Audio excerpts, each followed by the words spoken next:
नमस्कार दोस्तों, मेरा नाम है विमल सिंह। बालाजी स्टडी अड्डा में आप सभी का स्वागत है।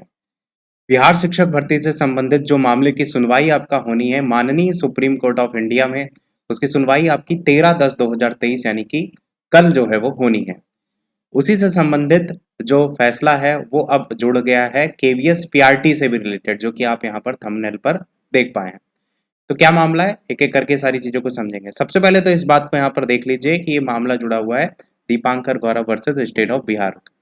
यहाँ पर जो फैसला सौंपा गया है माननीय जजेस के नाम यहाँ देखेंगे तो honourable mister justice A S Bopanna ji और ऑनरेबल जस्टिस एमएम सुंदरेश जी।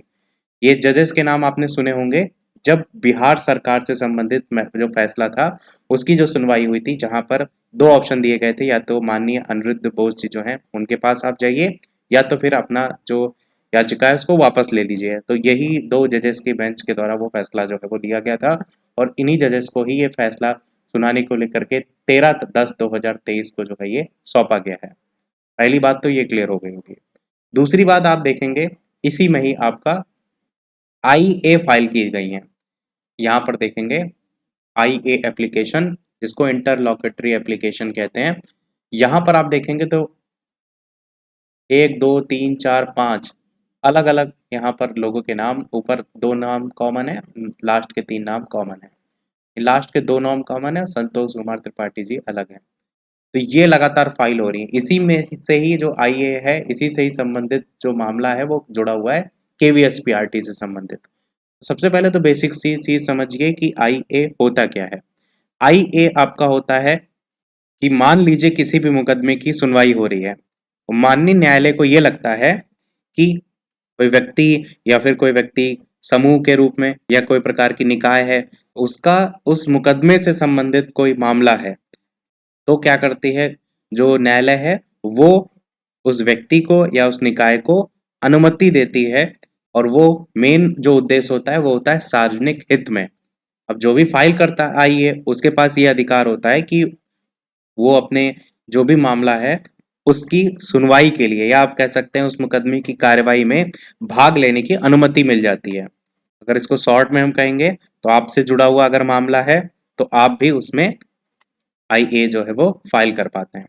परंतु इस बात को ध्यान रखिएगा कि जो शर्तें होती हैं उसको फुलफिल्ड करना चाहिए। आप फर्जी आईए फाइल नहीं कर सकते हैं, क्योंकि 1996 का एक मामला था यूनियन ऑफ इंडिया वर्सेस करके।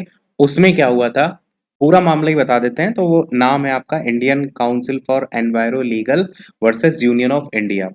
ये एक्चुअल में 1996 में जो है 13 फरवरी 1996 की तारीख थी जब ये फाइनल जजमेंट आ गया था।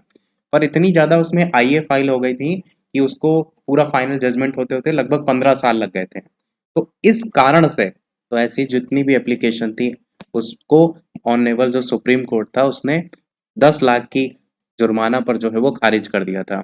तो इसलिए जो भी आईए फाइल करे उसमें एक अल्टीरियर मोटिव होना चाहिए या तो फिर बायस पर्पस होना चाहिए। इस बात का ध्यान रखना चाहिए। अब वो वीडियो का ऑडियो क्लिप भी मैं आपको सुना देता हूं जहां पर जो आईए फाइल किया गया है उन्होंने क्या कहा। छोटा सा 13 सेकंड का ऑडियो है। मैं हूँ बीएड से आपका साथी शैलेंद्र सोलंकी।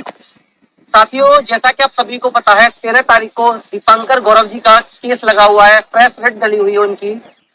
उसी में केवीएस की तरफ से हम लोगों ने आईए फाइल कर दी है। तो ये भी मैंने आपको सुना करके सारी चीजें क्लियर कर दी। तो ये मामला जो है वो केवीएस पीआरटी से संबंधित था। बाकी आपको पता है केवीएस पीआरटी होशियार, मतलब केवीएस ओवरऑल होशियार है, क्योंकि उसने पहले से ही सारी चीजें अपने नोटिफिकेशन में क्लियर मेंशन कर रखी थी कि माननीय सुप्रीम कोर्ट के फैसले के अधीन होगा। बिहार ने ऐसा नहीं कुछ किया था, इसीलिए मामला इतना लटक रहा है, परंतु केवीएस में सारी चीजें पहले से ही क्लियर हैं। अब देखते हैं क्या कुछ हो सकता है।